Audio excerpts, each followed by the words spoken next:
Hello दोस्तों, मैं सुनील कुमार पासवान।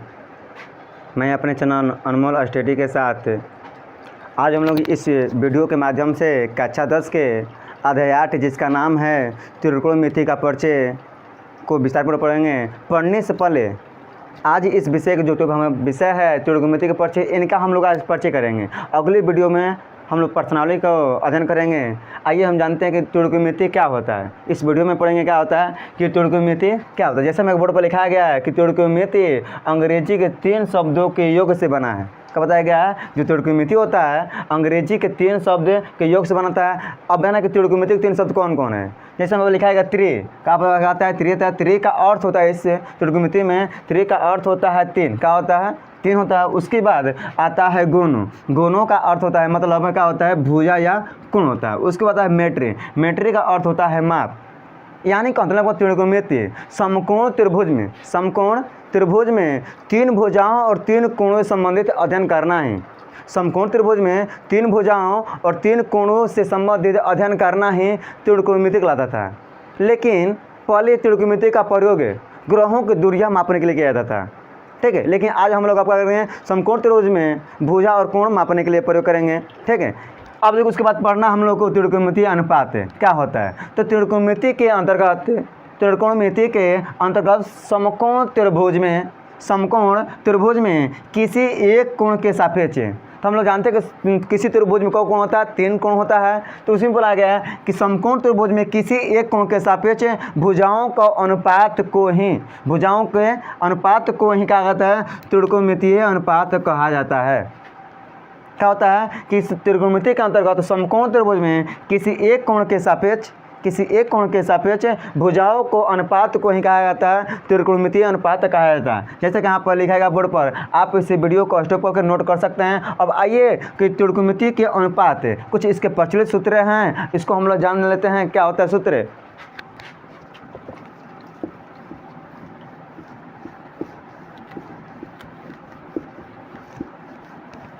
तो पहला हमारा सूत्र आता है, पहला होता है इसमें साइन थीटा।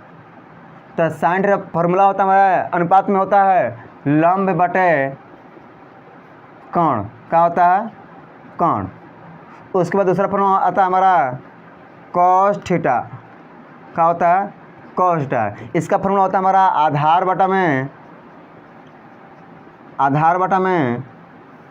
कोण। क्या होता है? आधार बटा में कोण। उसके बाद तीसरा फॉर्मूला आता है हमारा tan थीटा, ठीक। उसके बाद tan थीटा होता है हमारा फॉर्मूला लंब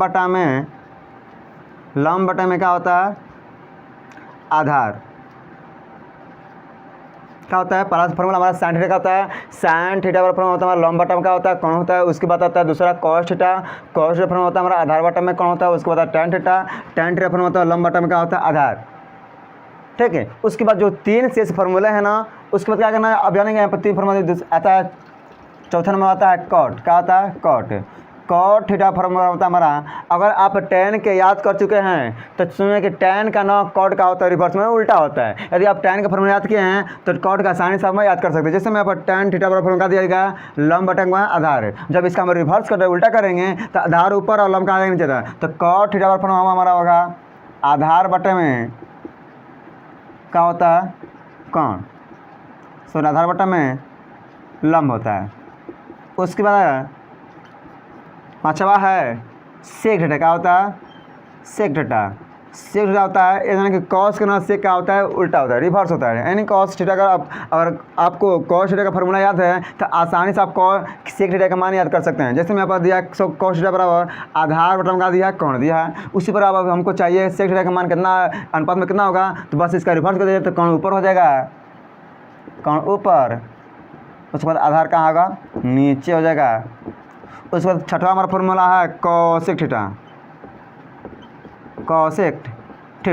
फॉर्मूला होता है हमारा कोण बटा में क्या होता है? लंब बटा। याद रखिए कि जो कॉसेक होता है ना साइन का क्या होता है? रिवर्स होता है। जैसे मैं साइन थीटा का दिया है, साइन थीटा बराबर लंब बटा में का दिया कोण। तो आसानी से अब जानेंगे कि साइन का रिवर्स कौन होता है? तो कॉसेक होता है, ठीक है। तो अगर साइन के याद है लंब बटा में कोण होता है, तो जब इसका रिवर्स किया तो कोण कहाँ जाएगा? ऊपर, लंब कहाँ आएगा? नीचे। यहाँ पर देख लीजिए फिर वीडियो में, ठीक। उसके बाद यह हमारा इंपॉर्टेंस होता है अनुपात में। आप इसे आसानी से कॉपी में नोट कर सकते हैं। उसके बाद पढ़ेंगे आता है समकोण त्रिभुज, कि समकोण त्रिभुज क्या होता है। ठीक, समकोण त्रिभुज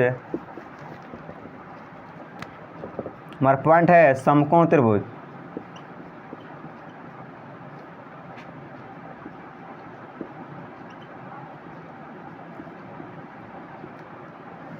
किसे कहते हैं, तो वैसा त्रिभुज बोला जाता है कि वैसा त्रिभुज जिसमें एक कोण 90 डिग्री हो, अर्थात कहने का मतलब कहना हो 90 डिग्री हो, तो ऐसे त्रिभुज कहता है समकोण त्रिभुज कहता है। क्या बोलेगा कि वैसा त्रिभुज जिसमें एक कोण समकोण हो, वैसे त्रिभुज को बोलता है समकोण त्रिभुज। बताइए, आपको सोचना है कि बताइए 90 डिग्री कब बनता है, 90 डिग्री कब होता है। याद देखिए, जब कोई रेखा न सीधा का होता है, लंबवत होता है, तो उस समय का होता है 90 डिग्री का होता है कोण बनता है। तो यहाँ पर हम सबसे पहले क्या है, एक ना बनाएंगे सीधा रेखा। ठीक है, तो यहाँ पर हमारा 90 बनेगा, तो यहाँ पर एक त्रिभुज बनाते हैं हम इसको लेकर। तो मान लीजिए हमारा यहाँ पर ABC ने एक समकोण त्रिभुज बन गया यहाँ पर। चलिए इसका पहले परिभाषा लेते हैं। तो वैसा त्रिभुज जिसमें एक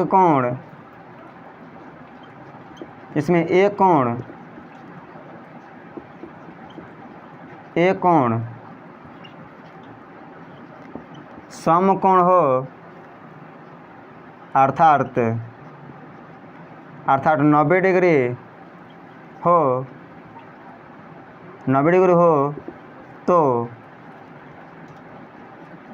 तो वैसे त्रिभुज को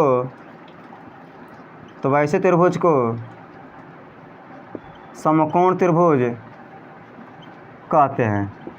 तो वैसे त्रिभुज को समकोण त्रिभुज कहते हैं। क्या लिखा है कि वैसा त्रिभुज जिसमें एक कोण समकोण, आधार कहने का मतलब कितना हो 90 डिग्री का हो, तो वैसे त्रिभुज को कहा जाता है समकोण त्रिभुज कहते हैं। तो यहाँ पर आकृति में देख लीजिए ABC को चाहिए हमारा कहा है एक समकोण त्रिभुज है। यहाँ पर कहा है ABC हमारा, यहाँ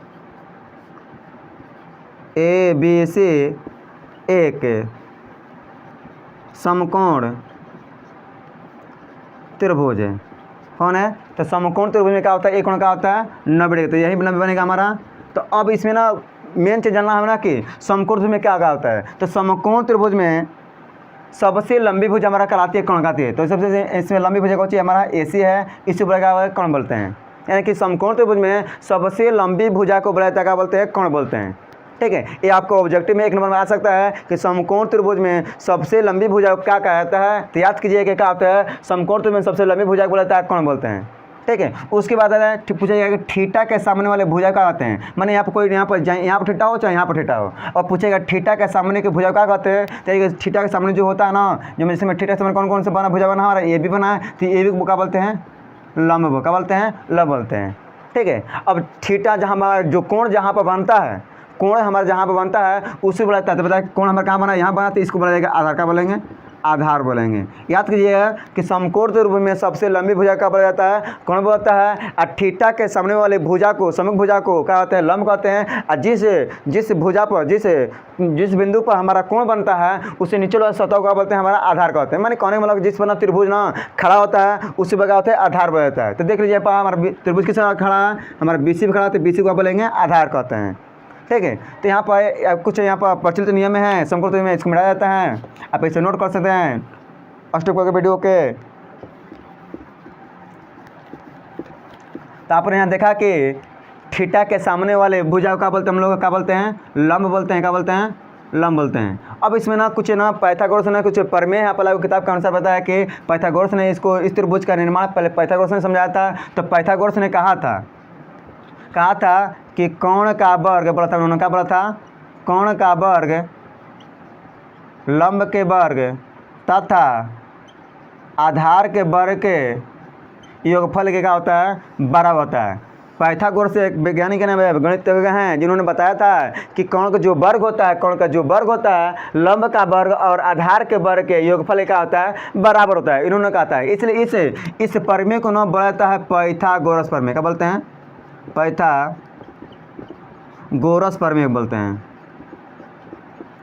जो लिखा है कर्ण का वर्ग लंब के वर्ग तथा आधार के वर्ग के ऊपर बराबर होता है, इसी बोलते हैं पाइथागोरस प्रमेय। आप इसे आसानी से नोट कर सकते हैं, ठीक है। याद रखिए कि समकोण त्रिभुज में सबसे लंबी भुजा के सामने वाले कोण को क्या बोलते हैं? कर्ण बोलते हैं। क्या बोलते हैं? सबसे लंबी भुजा के सामने वाले भुजा को बोलते हैं कर्ण बोलता है, ठीक है। यहाँ पर देख लीजिए AC सबका सबसे लंबी भुजा है, ठीक है। अब इसकी विपरीत भुजा है कि समकोण त्रिभुज में सबसे लंबी भुजा के सामने वाला कोण क्या होता है? तो देखो सबसे लंबी भुजा यही ना AC के सामने का हमारा कोण बना है तो 90 बना है, तो बोलेंगे आसानी से बोलेंगे 90 होता है। तो हम लोग जानते हैं कि मतलब कि समकोण त्रिभुज है, क्या है? समकोण त्रिभुज में टोटल कोणों का योगफल कितना होता है? 180। क्या होता है? 180 होता है। तो आप बताइए यहाँ कोण का कौन कौन है? तो A है, B और C है, तो तीनों को अगर जोड़ा जाए तो कितना होगा? 180। याद ये है कि कोई भी त्रिभुज हो, चाहे समकोण हो, चाहे विषमबाहु हो, चाहे समद्विबाहु हो, जो भी हो, इस त्रिभुज तीनों कोणों के और एक फल को जोड़ दिया जाए ना तो एक फल कितना होगा? उनका कितना होगा? 180 डिग्री होता है। कोई भी त्रिभुज है, तो यहाँ पर मतलब कोई हम त्रिभुज लिए यहाँ पर, तो इन कोणों को जब जोड़ा जाएगा, जब कोण A प्लस कोण B प्लस कोण C बराबर कितना होता है? 180 होता है। क्यों? क्योंकि त्रिभुज के तीनों का है कोण है। जब त्रिभुज के तीनों कोण को हम जोड़ देंगे तो मान हमारा रिजल्ट कितना होने वाला है? तो 180 डिग्री होता है। कोई भी त्रिभुज रहेगा तो कितना होगा? 180 होता है। तो हम देख रहे हैं कि इस त्रिभुजवा में जो ये त्रिभुज समकोण त्रिभुज है, समकोण त्रिभुज में एक ही कोण का कोण कितना है? 90 डिग्री का बना है।